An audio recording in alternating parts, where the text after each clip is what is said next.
Bonjour à toutes et à tous. Merci pour votre présence ici aujourd'hui pour la présentation d'un projet footballistique très très ambitieux dédié à la ville de Monte-Carlo. Et j'ai le plaisir de vous annoncer les invités dans quelques instants. Nous sommes arrivés à ce moment après des mois de travail intense et d'un engagement total de la part de toute une équipe. Mais aujourd'hui, ce sont les véritables protagonistes qui sont ici présents pour vous parler de cette aventure et qui vont prendre la parole. J'ai le plaisir de vous présenter les intervenants à la table. Marco Simone, fondateur de Monaco United. Merci pour votre présence, Marco. Maurice Pagniello, fondateur du Racing City Group et partenaire de Monaco United. Justin Davis, fondateur du Racing City Group et partenaire de Monaco United. Adil Rami, champion du monde avec l'équipe de France en 2018 et ambassadeur du projet. Et enfin, pour terminer, Valérie Gauvin, ex-internationale de l'équipe de France, présente aussi en tant qu'ambassadrice de ce projet. Merci à toutes et à tous pour cette présence ici.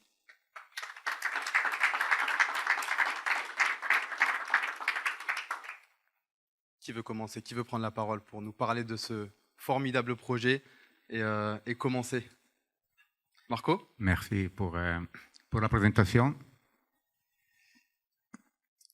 Merci à tout le monde pour être là. Moi, je vois beaucoup de monde, copains de voyage ici à Monaco, parce que je voulais justement démarrer cette conférence de presse.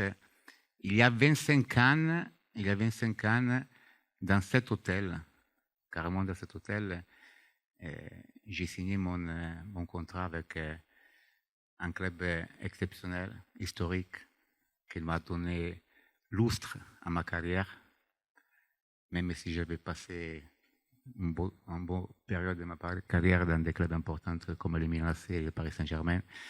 Mais les souvenirs d'il y a 25 ans ici, j'étais dans cet hôtel et j'ai signé avec un club qui m'a donné tout de suite l'opportunité d'être champion de France, 99-2000. Et donc, forcément, cette liaison, je ne pouvais pas l'oublier.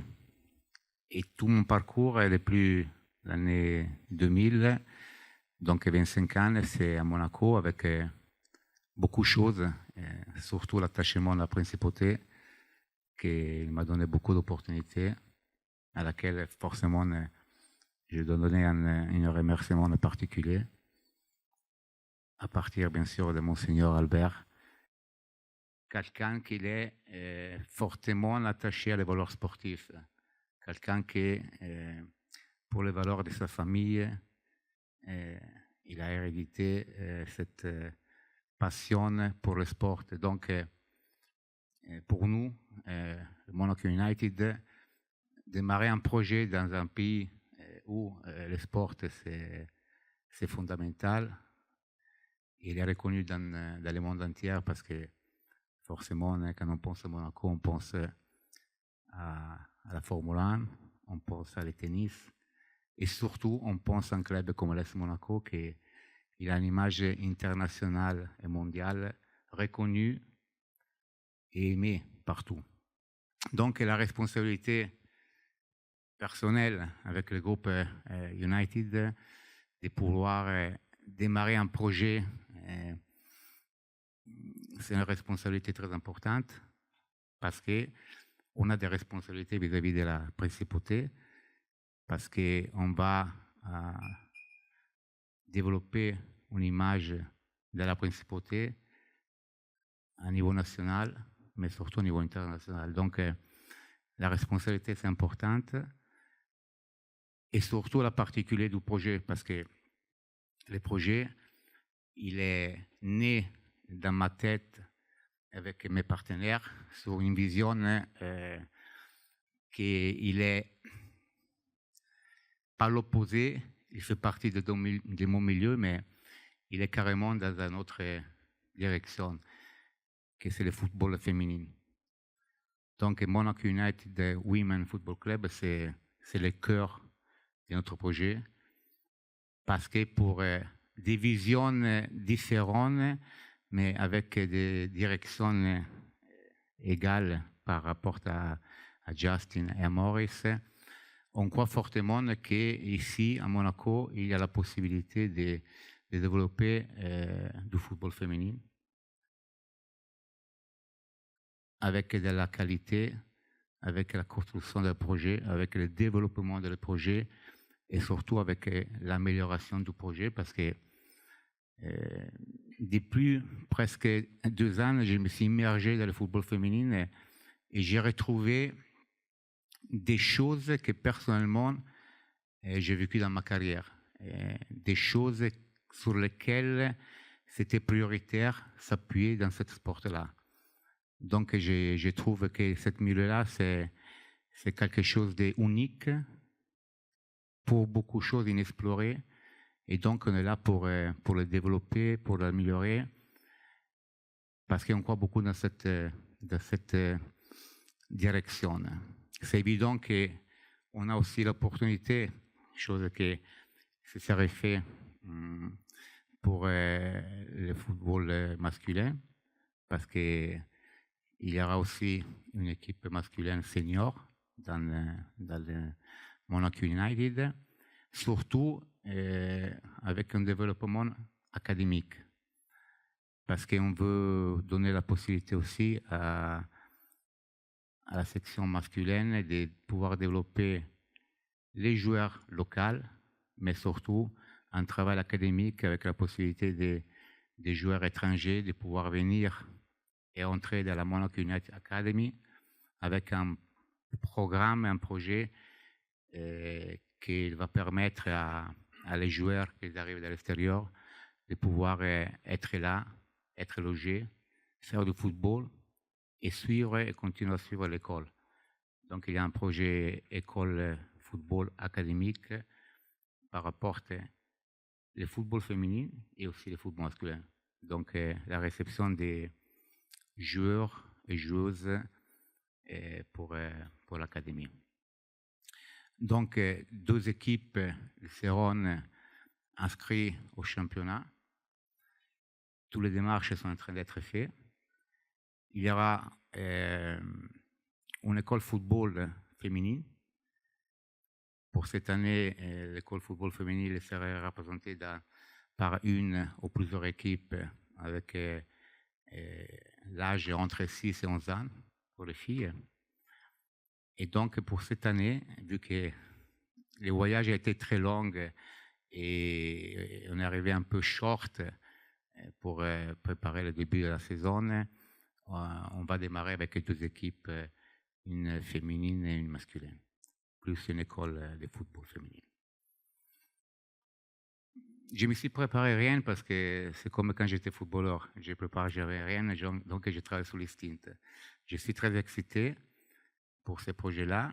Et je suis accompagné par des personnes qui ont la même vision que moi. Je ne dirais pas fou parce que peut-être quelqu'un, ils pourront penser que c'est un projet un peu hasardeux. Mais je sais que derrière, il y a, au-delà de Justin et de Maurice, une communauté qui peut devenir amoureux d'un projet différent de ce qu'aujourd'hui, en général, on a pu présenter dans le milieu du football.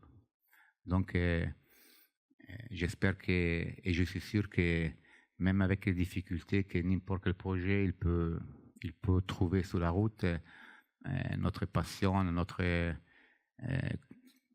compétence, notre engagement, parce que c'est évident qu'il faut quand même les supporter pour pouvoir faire une marche sereine, seront tous là. Mais sur ça, je n'ai pas de doute parce que quand quelque chose il naît avec des bonnes intentions, les jeunes, les personnes, les passionnés, ils seront tout de suite engagés à pouvoir nous supporter, nous pousser pour arriver le plus vite possible dans un niveau qui appartienne à la principauté de Monaco, surtout dans les women. Et ça, c'est très important.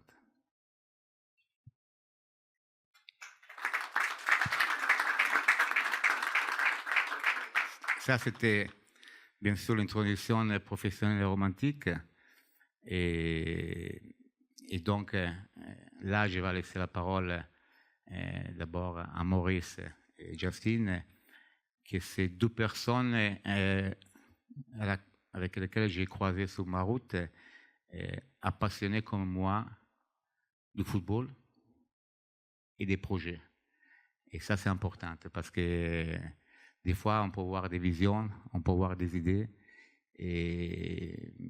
mais souvent, il faut être aidé quand même par des personnes qui puissent avoir ta vision, même si après, ça peut être différent, mais ta vision sur l'objectif. Et un club de football, une équipe de football, qu'il soit féminine ou masculine, il n'a pas besoin seulement d'une belle vision, il a besoin de support dans tous les domaines. Il a besoin de rajouter les compétences. Il a besoin forcément d'un développement. Et Maurice, il va expliquer académique très reconnu et connu. Et bien sûr, il y a aussi l'aspect financier qui est très important. Et il ne faut pas se cacher que ça, il va aider le projet. Donc, on est en train de mettre toutes les ressources possibles pour faire ça. Et je suis sûr qu'à partir de notre territoire, la principauté, on trouverait tout ça. Donc, je présente Maurice pour expliquer, bien sûr, pas forcément ce rôle, mais son investissement dans les projets. Merci.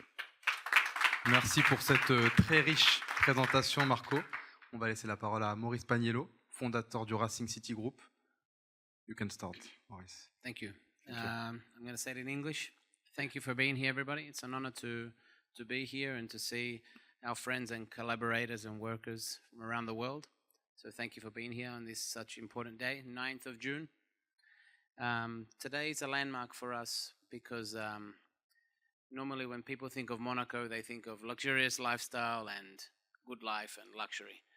Well, we, us three crazy guys, I think we got together and we complement each other in what's going to be. And of course, it's a football club for men and girls, but our first initial thing was to fill up this stadium and bring not only the women's team to a Champions League final in Monaco Stadium with the women's team. So it's a long road, but I'm sure with our objectives and the right team around us and people around us supporting us, there's a big opportunity for us. And I'm just going to explain a little bit who we are. We started the academies in 2006 when Italy won the World Cup. And we started with 6 kids in a park in Melbourne.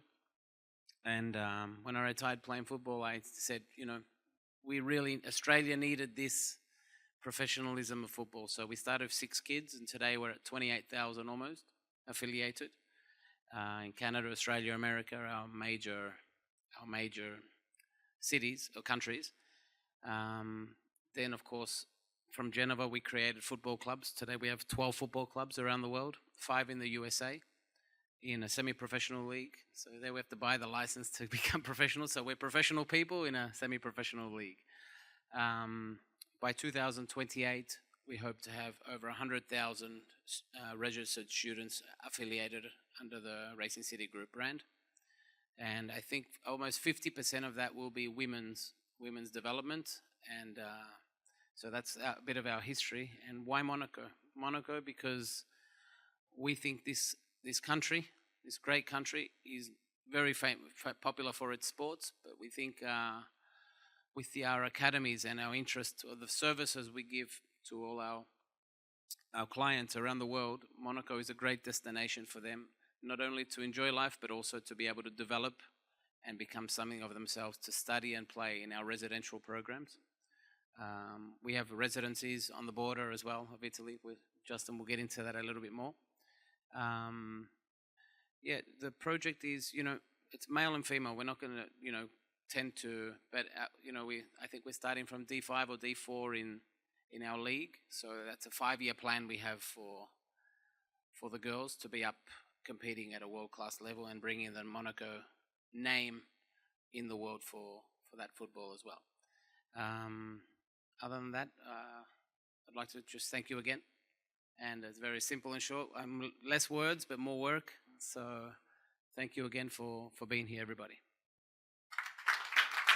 Thank you, Maurice, for your presentation.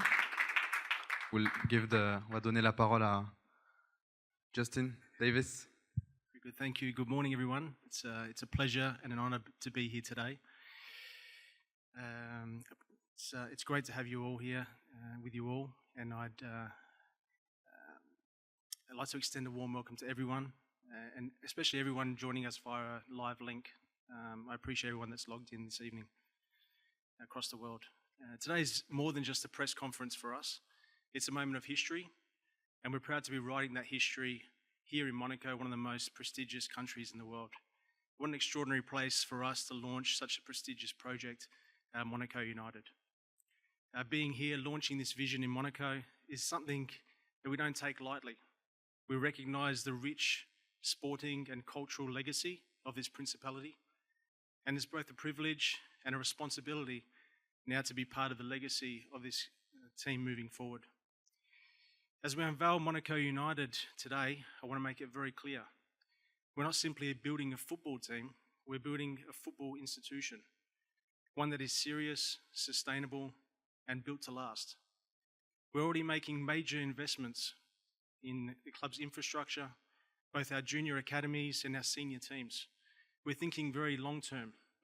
We're thinking global, and we're thinking about how to deliver excellence at every level of this organisation.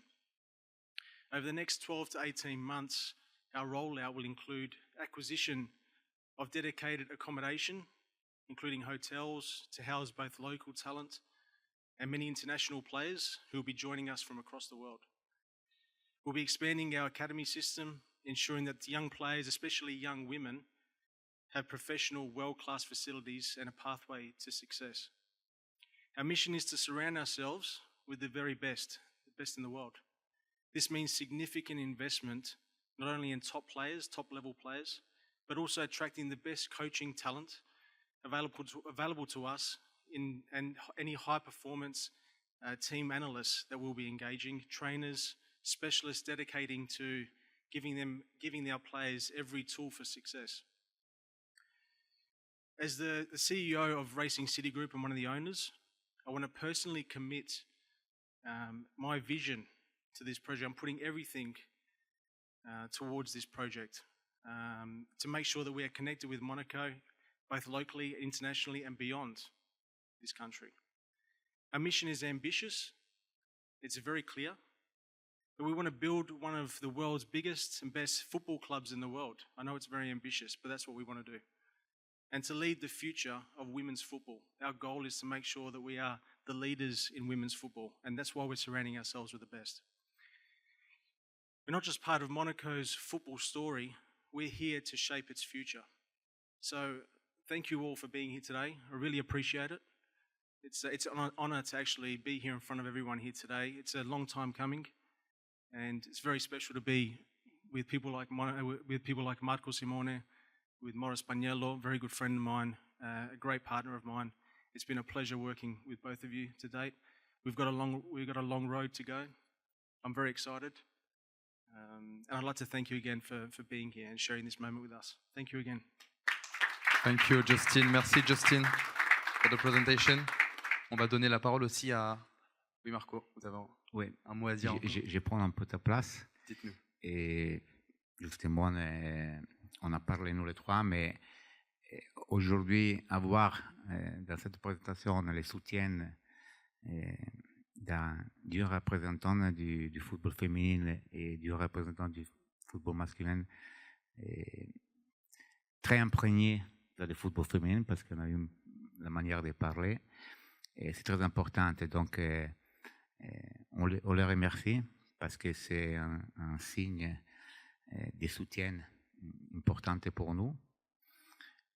Et c'est un signe important, je le répète jusqu'à la mort, pour le football féminin, qui est en train vraiment de se développer, surtout dans d'autres pays, y compris la France, d'une manière très importante. Et avoir aujourd'hui la présence de Valérie et d'Adil pour moi, c'est un honneur. Merci. Merci Valérie. Et ça montre vraiment qu'on est probablement sur la bonne voie.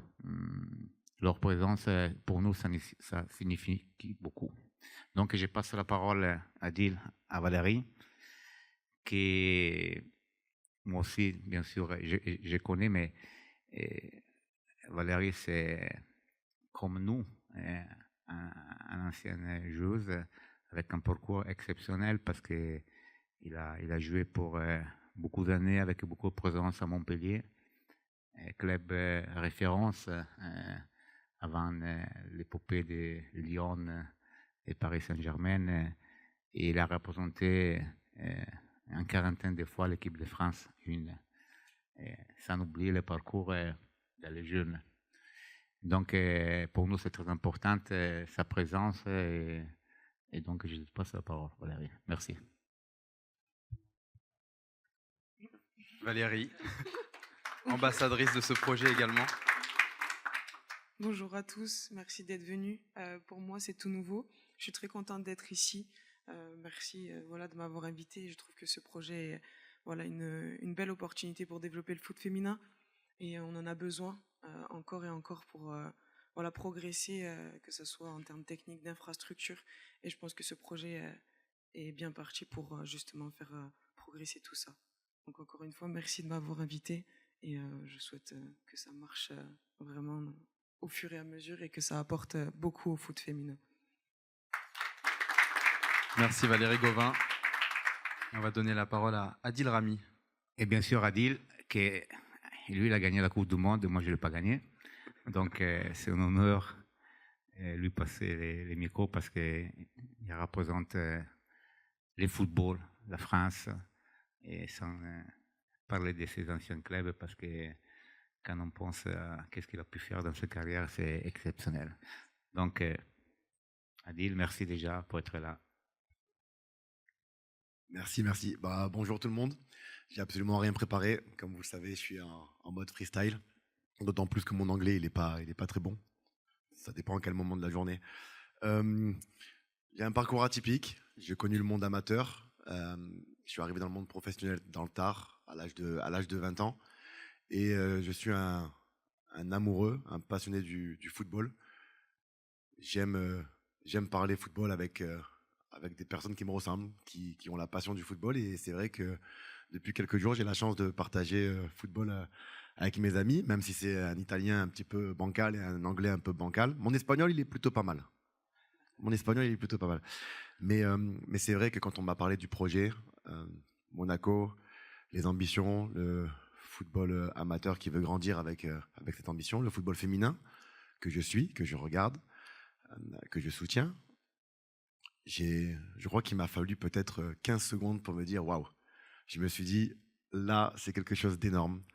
C'est Monaco, il y a de la folie, il y a de l'élégance, il y a de la classe. C'est une ville qui est pour moi magnifique parce que j'ai grandi du côté de Fréjus-Saint-Raphaël, c'est pas très loin. Et je me suis dit, c'est en fait ce qui manquait. Et donc du coup, je suis très honoré, je suis très heureux d'être là. Je suis content, je suis entouré de bonnes personnes, professionnelles, passionnées. Et puis je suis content aussi pour le football féminin. En étant joueur de l'équipe de France, j'ai souvent parlé du football féminin, notamment, un peu plus pour le football de l'équipe de France féminine. Et je trouve que même mes compatriotes n'en parlent pas assez. C'est dommage parce qu'on a des belles équipes. On a une belle équipe de France féminine. Bon, là, elles sont tombées dans le pool de la mort. Ça va être compliqué, mais en tout cas, on va leur souhaiter bonne chance. Je vais les suivre de très près. Mais voilà, de faire partie de ce projet, de grandir, de partir de zéro. Alors, pas de zéro, parce qu'on est à Monaco, mais de partir de tout en bas et de grandir. Voilà, je suis content. Donc, franchement, merci pour votre confiance. Je vais ramener, j'espère, je vais ramener un beau sourire, ça c'est sûr. Mais bon, on va essayer de ramener un peu plus que ça quand même. Mais en tout cas, je suis très très content et merci à vous tous et merci en tout cas de me faire confiance. Merci Adil Rami.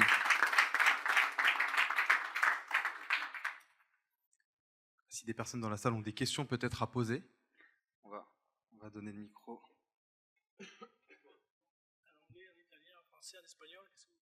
Which language? English maybe for you. But, yeah, but This guy speaks English, so maybe it's better than that.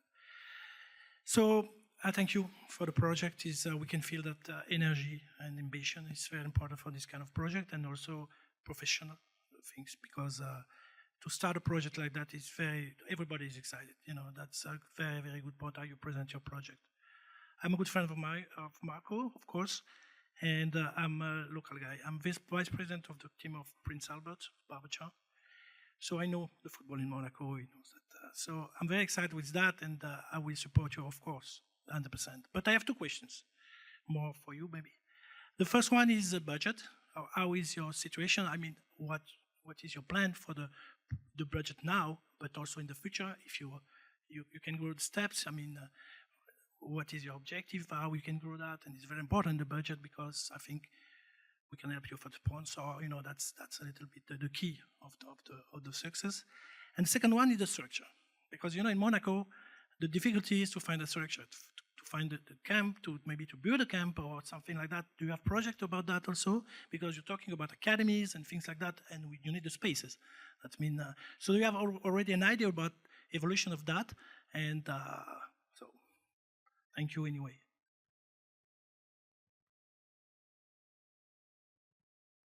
Marco. I know it's for Justin. Il va répondre sur la deuxième partie. C'est vrai, Monaco, c'est pas évident pour le territoire et avoir des espaces pour le projet. Mais justement, avec beaucoup d'efforts, beaucoup de meetings, on a réussi, et je suis là aussi pour le remercier, à trouver un accord pour que notre équipe puisse jouer tous les dimanches un championnat au stade Didier Deschamps à Cap d'Agde, qui pour nous c'est une location exceptionnelle parce qu'on est au pied des grands stades de Ligue 2. Et pour ça, il faut remercier le président Joël, la mairie de Cap d'Agde, l'USCA. Et avec eux, effectivement, il y aura aussi un partenariat pour l'école de football féminine, parce que même le club de l'USCA, il a envie de développer cette partie. Donc, par exemple, l'école de football féminine, il sera en partenariat avec l'USCA pour qu'on puisse développer cette partie d'âge. C'est très important. Et donc, à niveau location, le stade de Didier Deschamps serait notre maison, entre guillemets. Et donc, pour ça, je tiens encore à la remercier. Et bien sûr, même les entraînements. Donc, les entraînements, ils seront faits tous à Cap d'Agde, au stade Didier Deschamps. Donc, on ne pouvait pas demander plus. Thank you for your question, and thank you for being here today. I appreciate it. I think in relation to budgets, it's not easy, as you know, putting together budgets for football teams. A lot of ins and outs, a lot of moving parts. But I think with our background, not only in the football world, but also in other sectors of the world, such as construction and what have you, I think we've got the right team behind us, the right financial officers that can ensure that we've got the right amount of money that's coming into the club to be able to precisely select certain aspects of the business where we want to target more to ensure that we're placing more funds and what have you in certain aspects of the club. It's truly important, as you know, to make sure that those budgets are nice and tight and what have you. But for us, with our strategic planning that we've done over the last 10 months, and with the backgrounds we have abroad, not only in Europe but also within Australia, the Middle East, and the projects that we're currently doing, I feel we've really got a good backing structurally and financially at the moment.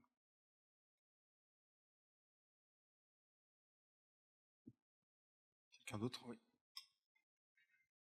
Je peux vous présenter également juste avant. Merci. Bonjour Marco, bonjour à tous. Christophe Roux pour Monaco Matin, Nice Matin. Une question pour comprendre la genèse de ce projet et votre rencontre justement avec Maurice, avec Justin. Comment cette aventure de Monaco United Football Club est née? Qu'est-ce qui est derrière la rencontre, forcément des hommes, etc. aussi qui se rencontrent? Est-ce que vous pouvez nous parler de cette genèse, du point de départ de votre rencontre avec justement vos deux partenaires? Merci.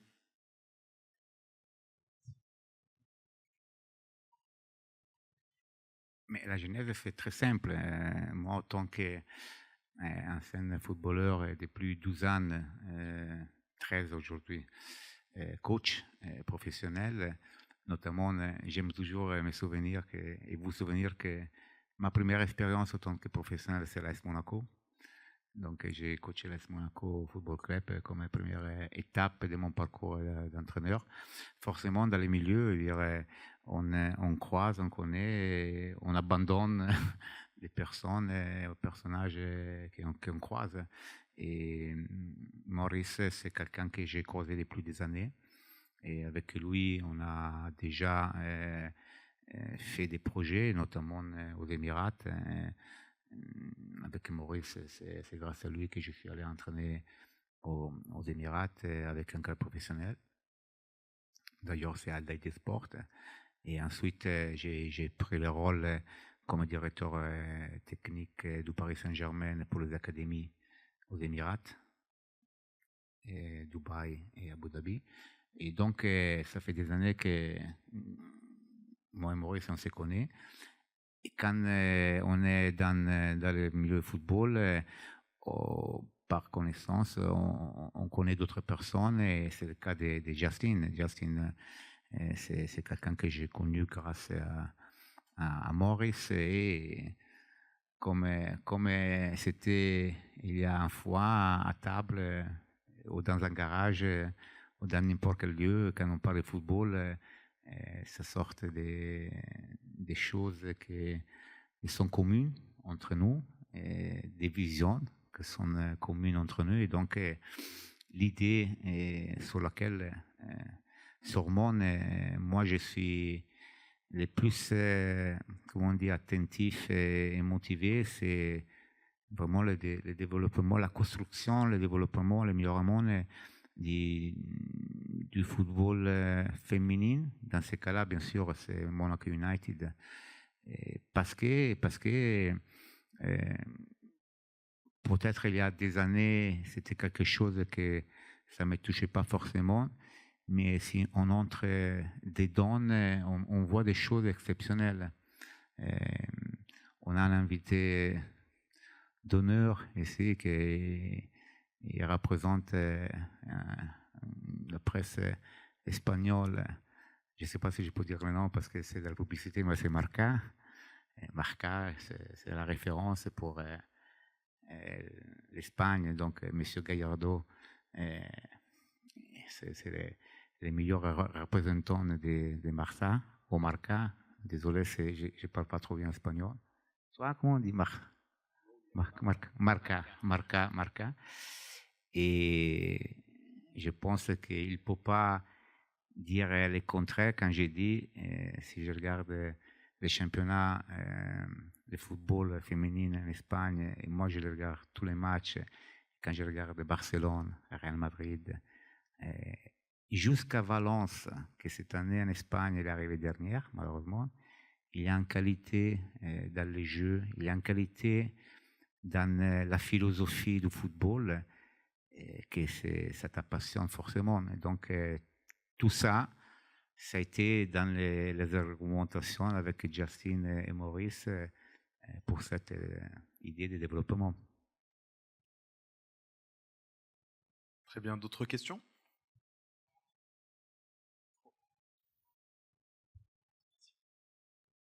Hi, Luke Hensel, freelance of Get French Football News, Guardian, etc. Just a question in terms of the long-term plan. Obviously, there is a football club that's been here, as Marco said, and a women's team as well, a bit lower down the divisions. Is there a desire in the long term to be a rival to those teams, specifically the men's and the women's team? Thank you.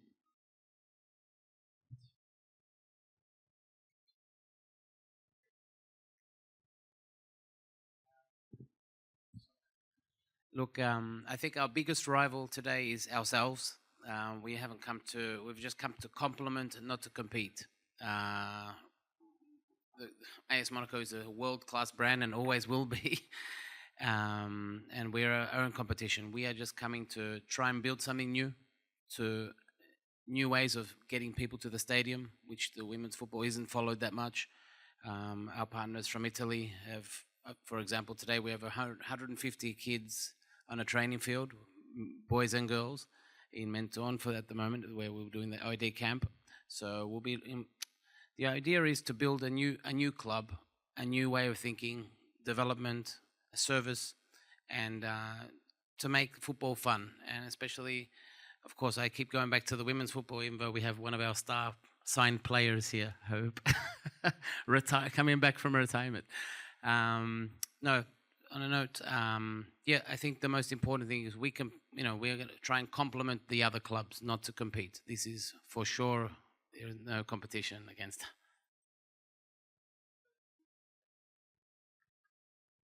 Vous allez jouer à Lille pour l'équipe masculin, ouais. Je vais jouer pour l'équipe. Bien sûr que je vais faire des matchs de temps en temps. Je suis toujours un amoureux du football, retraité, mais bien sûr. À Monaco, en plus, j'ai toujours rêvé de jouer à Monaco. Donc voilà. Non, mais justement,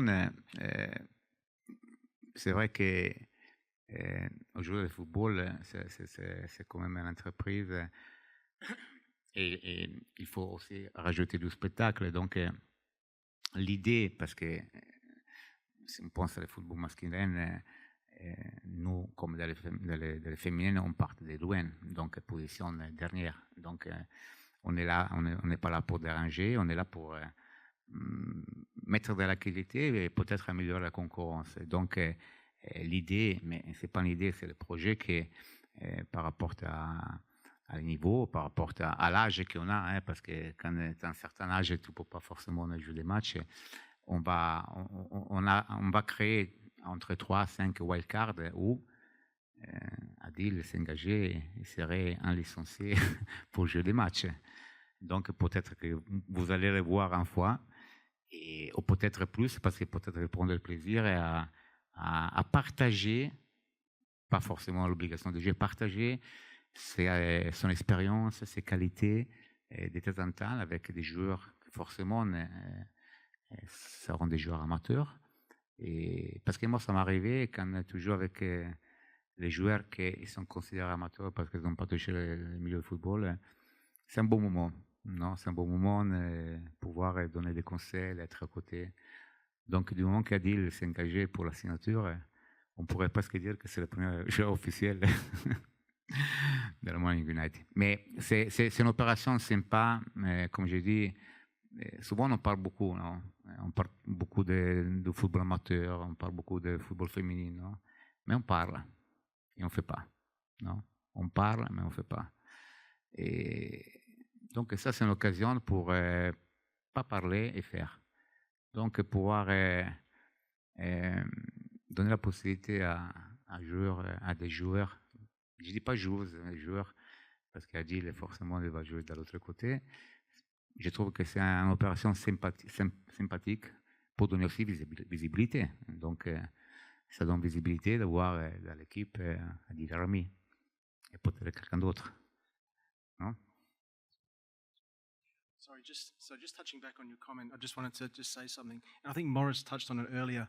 I think what's lacking at the moment with other clubs here, especially women's football, is the lack of excitement. Now, I've been to a number of games locally, and Morris said it, touched on it well. We need to have some more fun, right? We need to attract the younger kids, and at the moment locally, I think that's really lacking here.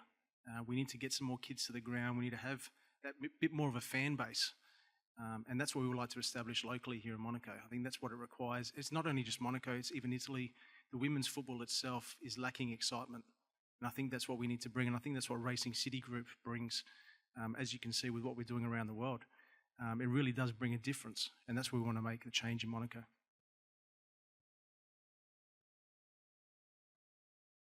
J'ai une question justement aussi qui concerne l'AS Monaco. Aujourd'hui, il y a ce Monaco United Football Club qui se crée, qui est une entité à part entière. Est-ce que c'était pas possible justement de travailler et de venir justement ouvrir une section féminine avec qui existe déjà même à l'AS Monaco, mais de venir la développer aussi, d'apporter justement les moyens financiers, enfin de vraiment venir coller à l'AS Monaco? Pourquoi avoir eu besoin de créer justement cette nouvelle identité? C'était pas possible de le faire avec l'ASM? Merci Marco. Mais tout est possible dans la vie. Après, il faut la volonté de tout le monde. Nous, on a voulu créer une association sportive à Monaco parce que on a envie de développer le football et donc on a pensé de démarrer dans la dernière ligne et prendre le temps, même si on sait où on va arriver et on va arriver le plus vite possible dans les niveaux plus hauts. Parce que voilà, il y a une cohésion dans les groupes de travail de Monaco United que ça nous permet de ne pas être forcément dépendant de quelque chose d'autre. Donc, comme Maurice l'a dit, on n'est pas là pour faire de la concurrence. Non, concurrence, oui, peut-être. On n'est pas là pour être en conflit avec personne, avec le club. On est là pour peut-être faire de la concurrence pour s'améliorer et améliorer les structures existantes. Parce que ça, c'est quand même du DNA du sport. Si on n'accepte pas la concurrence, ça veut dire qu'il y a quelque chose qui ne va pas.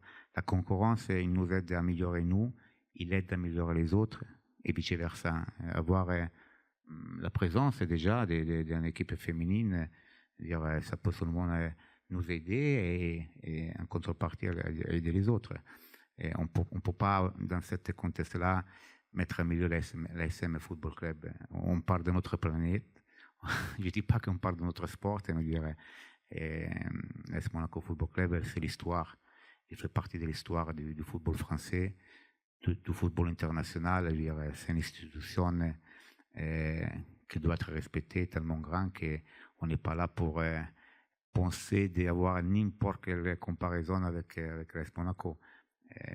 Mais moi, j'ai eu la chance d'être là et de jouer pour Monaco, d'entraîner Monaco. Donc, cette opportunité que moi, j'ai pu transférer les valeurs de l'AS Monaco, que c'est des valeurs importantes, dans ce nouveau projet, c'est quelque chose d'important pour nous.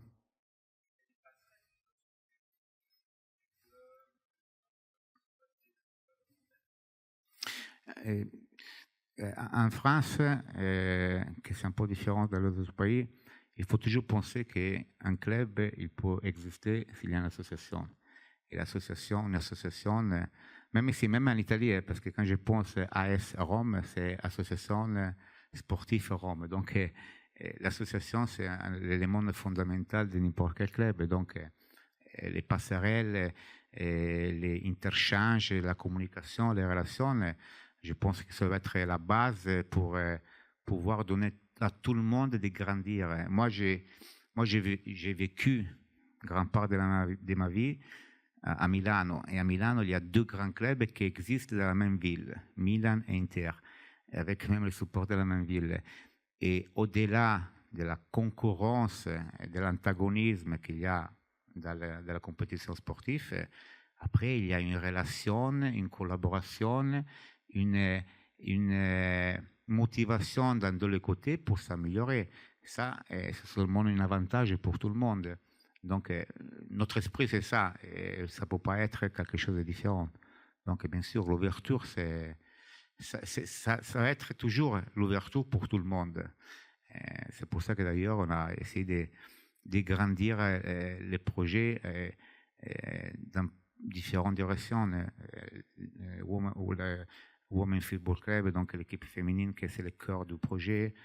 On a la possibilité d'avoir une petite équipe masculine. Et on a la possibilité de lui donner un peu de visibilité avec des personnes comme Adil, qui vont nous aider. Et on a des ambassadrices aujourd'hui, la présence de Valérie c'est importante. On a l'académie, qui c'est un nouveau projet pour essayer d'amener du sang frais dans une idée différente sportive que peut-être à Monaco, ça n'a été jamais fait. Voilà. Donc, c'est ça. Donc, oui, nous, on est ouvert à tout le monde. Une question ? Une question aussi sur les effectifs. Vous le dites, vous espérez pouvoir être déjà mis dans des championnats et démarrer la compétition dès le mois de septembre. Comment vous allez recruter justement et préparer à la fois le recrutement pour notamment l'école de foot féminine et puis aussi pour vos équipes seniors, qu'elles soient féminines ou masculines? Mais ça, c'est un secret professionnel. Mais espérer, ce n'est pas un mot que j'aime en général. Et je n'aime pas surtout dans le sport, espérer. Moi, j'espère rien du tout. Moi, j'ai fait, que c'est différent. Après, ça peut bien se passer, ça peut mal se passer. Mais j'espère pas d'arriver. Non, j'ai fait. Après, nous, on a fait tout. On est en train de faire toutes les démarches pour arriver à l'inscription du championnat. Et on est dans les temps qui, aujourd'hui, les districts de la Méditerranée nous met à disposition. Donc, on n'a pas une voie préférentielle. On est dans les délais de toutes les associations sportives pour les démarches administratives et tout ça. Donc, on fait qu'est-ce qu'ils font les autres. Par rapport à la deuxième question, recrutement, j'aime pas dire qu'on est un peu en difficulté parce que c'est pas le bon mot, mais c'est sûr que je ne vais pas raconter le parcours avant l'arrivée de Monaco United, mais les longs travail, sûrement perdre du temps sur d'autres choses. Et la fait aussi qu'on est très short sur tout ça, mais et ça nous met entre guillemets en difficulté pour avoir tout de suite des équipes compétitives. Mais mon expérience virtuelle, parce que j'ai pas encore touché ce milieu-là, il fait si que même si on peut être en difficulté un peu dans l'équipe féminine sur le début de la saison, avec le travail qu'on va faire au niveau académique, avec le recrutement surtout des joueuses locales, et notamment aujourd'hui, cet après-midi, il y a quand même déjà une sorte de rencontre avec, on est presque 30-35 filles qui vont venir à Menton pour l'Open Day qu'on a. Au-delà des 115 quand même jeunes pour s'amuser au football. Et il y aura 30-35 filles qui, voilà, ils ont cette curiosité de venir voir et passer un bon moment d'entraînement. Moi, je serai aujourd'hui sur le terrain. Donc aujourd'hui, c'est à moi que j'entraîne les joueuses. Et sans aucune pression pour eux, sans aucune pression pour moi, mais c'est vraiment une première pas, on peut dire de scouting, recrutement, mais déjà une connaissance sur pas mal des joueuses qu'on va voir. Et notamment, parce que sinon, les risques, c'est de l'oublier. Aujourd'hui, on a une première représentante que c'est mademoiselle ou madame, parce qu'en France maintenant, je ne sais pas si on dit mademoiselle ou madame, ou l'aînée d'Aimé, qui c'est une joueuse qui aujourd'hui serait là à l'entraînement, et c'est déjà une représentante de ce début des projets qu'on a.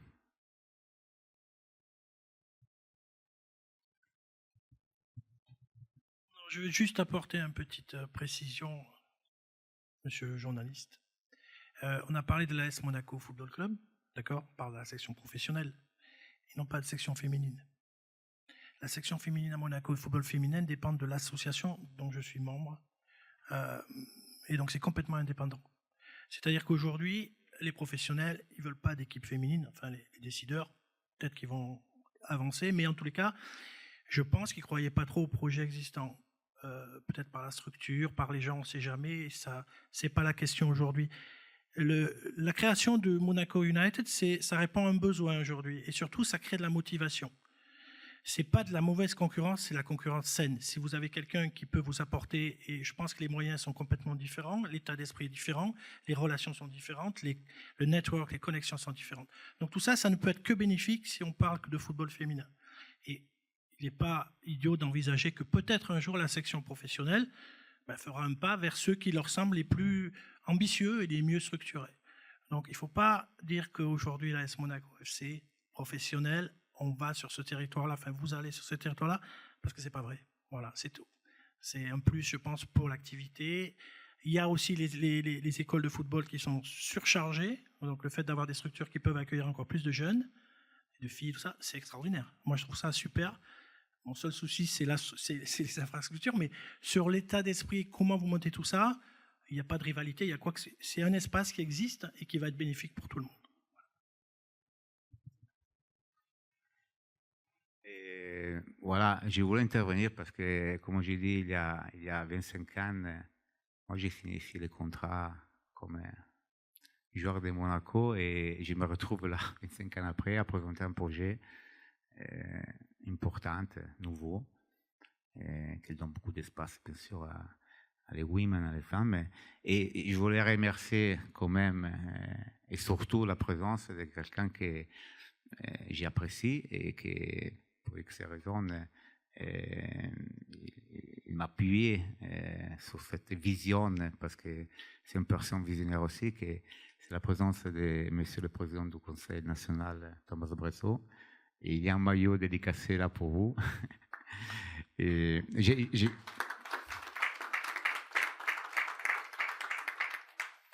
je pourrais annoncer, parce que vous êtes arrivé un peu en retard, que malheureusement la première licence, c'est M. Adil Rami qui l'a pris, mais la deuxième licence, il est ouverte pour la signature. Merci pour votre présence. On a une question juste derrière. Bonjour, Tony Ribeiro, donc je suis coach UEFA. J'ai fait plusieurs clubs, que ce soit garçons ou chez les filles, notamment une montée de R1 en D3. Et j'ai un constat sur le foot féminin, que ce soit une section féminine qui intègre un club garçon ou un club indépendant, c'est qu'on n'a pas de plan pour fidéliser les supporters ou les joueuses. Et j'ai l'impression que voilà, j'étais en région parisienne, je suis venu ici, et mon constat est celui-ci. Peut-être à tort, je voulais savoir si vous aviez un plan pour contrecarrer ça et pouvoir fidéliser vos supporters ou supportrices et vos joueuses. Comme j'ai dit, j'ai fait un peu le coach ou n'importe quoi virtuel du football féminin sur cette dernière année, notamment sur la dernière année. Et j'essaie, mais ça c'est aussi culturel. Parce que dans des championnats, quand je pense à l'Espagne, et M. Gallardo peut le confirmer, quand je vois que les clubs de football, ils vont dédicacer vraiment un espace important, notamment avec des stades, notamment que pour leur équipe fétiche féminine, quand je regarde Barcelone, Madrid, n'importe quel. Mais ça, c'est aussi en Allemagne, c'est aussi en Angleterre.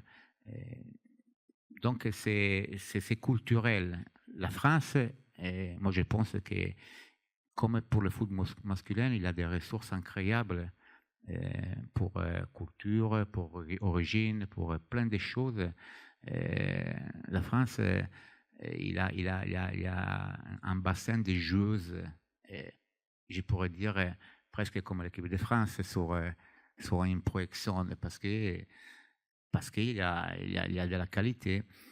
Et c'est vrai que quand tu parles de la fidéliser, moi je pense qu'on n'a pas, comment on dit, le baguette magique pour faire ça. Moi je pense que le premier pas, c'est donner crédibilité à ce qu'on fait.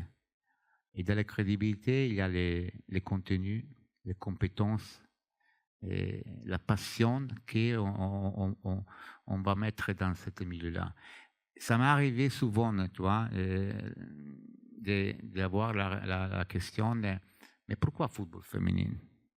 Et ma réponse naturelle, c'est, moi, quand je pense à cette idée-là, je ne pense pas à le football féminin. Moi, je pense à le football. Parce que la question, pourquoi football féminin, tout ça, c'est une question pas correcte. Moi, je suis passionné du football, non? Après, il y a le football, il y a les féminines et il y a les garçons. Donc, c'est culturel.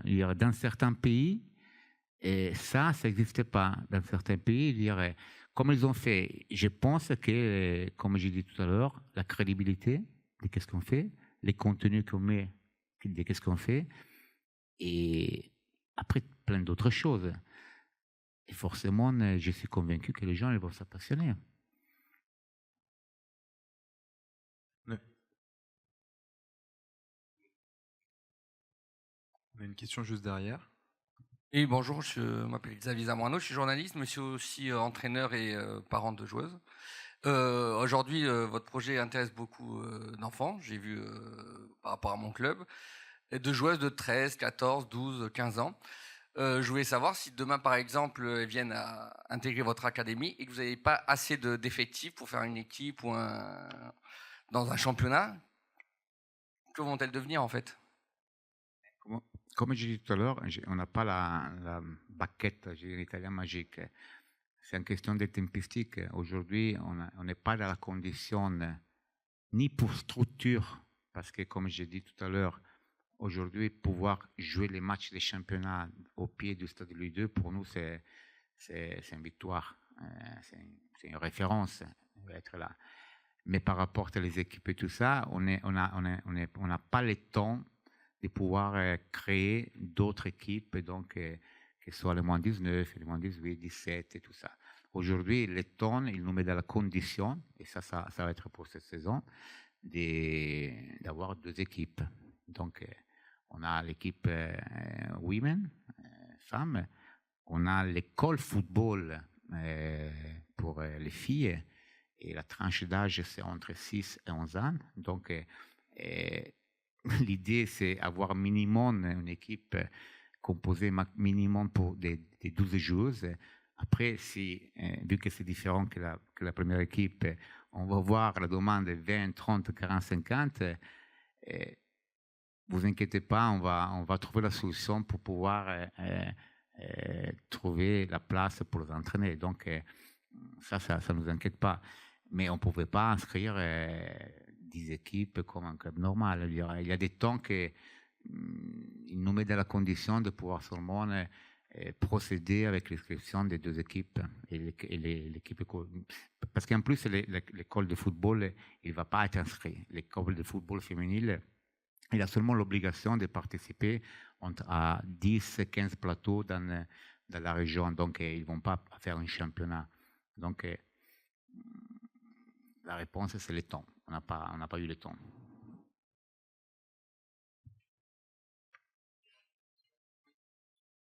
Je voulais avoir aussi un petit peu l'avis de Valérie. Vous avez une grande expérience. Vous avez été, on l'a dit, international. Vous êtes passé par les États-Unis aussi, par Montpellier, par l'Angleterre, pour le coup des vrais pays de foot.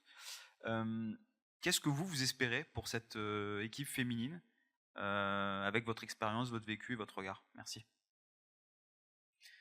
Pour le développement, comme vous l'avez dit, il y a des différences entre les pays, que ce soit en termes d'infrastructure, que ce soit en termes d'état d'esprit. C'est complètement différent. Donc moi, par rapport à mon vécu, il y a un manque au niveau de l'image aussi, du développement de tout ce qui est du coup infrastructure pour que les filles aient leur propre qu'en entraînement, par exemple, si je compare avec l'Angleterre, même si c'est lié avec les garçons, les infrastructures sont vraiment élevées. C'est ce qui manque, je parle dans le championnat français, par exemple, mais de plus en plus, ça évolue.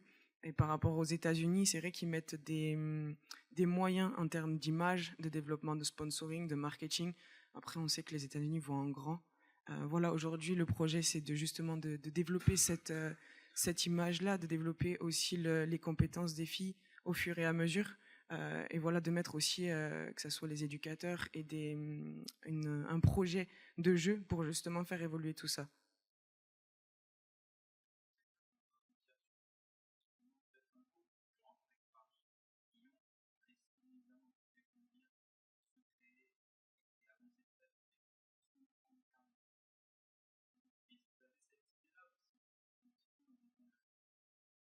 Bon, en termes de jeu, c'est sûr qu'on veut toujours évoluer et que ça prenne au fur et à mesure. Forcément, ça serait vraiment une belle opportunité et je pense que c'est aussi à terme quelque chose qui serait super pour l'équipe féminine. Mais je pense que voilà, il faut pas brûler les étapes et de faire petit à petit et vraiment de construire pour avoir quelque chose de solide. Je pense que c'est ce qui manque aussi et ce qui a pu manquer dans le foot féminin.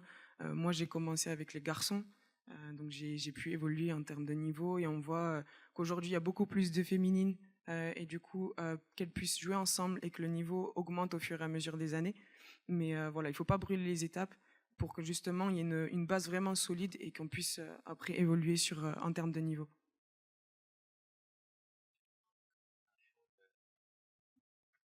des choses importantes que dit Valérie. En USA, les équipes féminines, ils jouent chaque match dans le stade principal des garçons. Ils ne jouent pas des matchs de temps en temps, sans critiquer, parce que je ne veux pas entrer dans une polémique. Aujourd'hui, quand on voit des matchs à référence en Ligue 1 féminine, on voit des Paris Saint-Germain et Lyon 2 fois dans l'année au Parc des Princes ou dans leur stade. Après, ils vont jouer dans les centres de formation, dans les stades, dans les terrains de leur centre de formation. Donc, la mentalité, c'est complètement différent. Donc, si dans ces milieux-là, même dans un pays comme la France, les choses vont changer, c'est sûr que ça donne plus de visibilité, même si le stade il peut être vide, mais l'effet de pouvoir donner cette possibilité à niveau structurel, c'est fondamental. Et je ne suis pas là à dire qu'on aimerait un jour jouer au stade Louis II, mais c'est vraiment une question de mentalité. De l'autre côté, l'Allemagne, l'Angleterre, l'Espagne, par exemple, sur des matchs de référence, c'est sûr qu'ils jouent dans le stade principal, que ce soit le Bernabéu, mais après, ils ont carrément un stade à eux. Donc, c'est sûr que c'est des petits stades. C'est des stades de 3 000, 5 000, 7 000 personnes. Mais c'est vraiment des stades dédicacés à l'équipe féminine. Donc, c'est une question de volonté. Et moi, je ne dis pas qu'en France, maintenant, il faut construire des stades. Mais déjà, seulement le fait que tous les clubs professionnels puissent faire jouer leur équipe féminine dans leur stade, bien sûr, s'il y a la disponibilité, parce que si l'équipe garçon, c'est compliqué. Mais ça, c'est un petit pas, non? Et tu commences à donner cette visibilité. Si tu ne fais jamais un petit pas, tu ne sais pas où tu vas.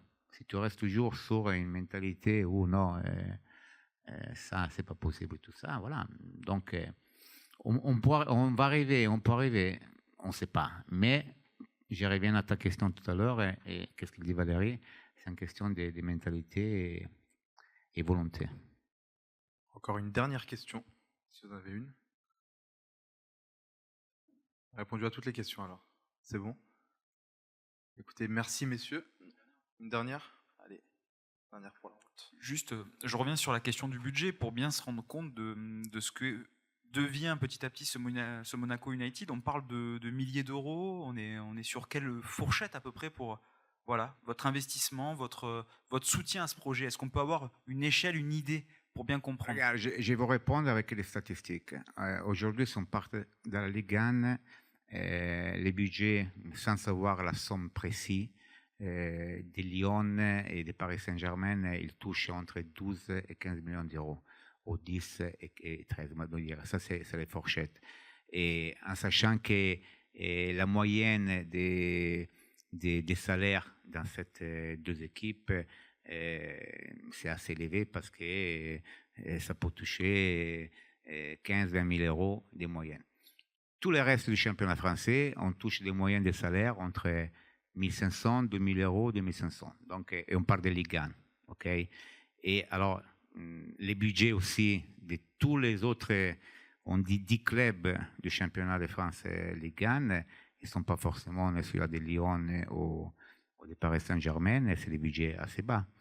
Et je peux imaginer que ça va entre 1 million et maximum 2 millions, pas plus. Donc, je vous laisse à vous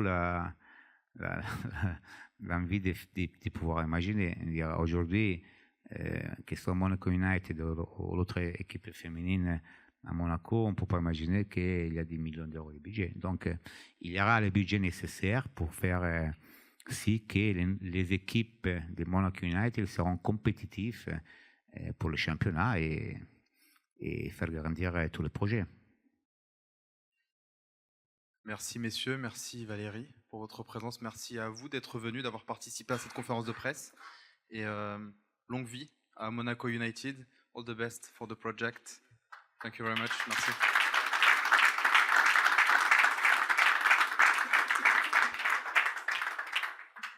Seulement une chose, j'aimerais faire des photos et si c'est possible, le président, faire la photo à vous. Numéro important parce que les 10 dans n'importe quel pays, c'est important. Donc, voilà, on vient.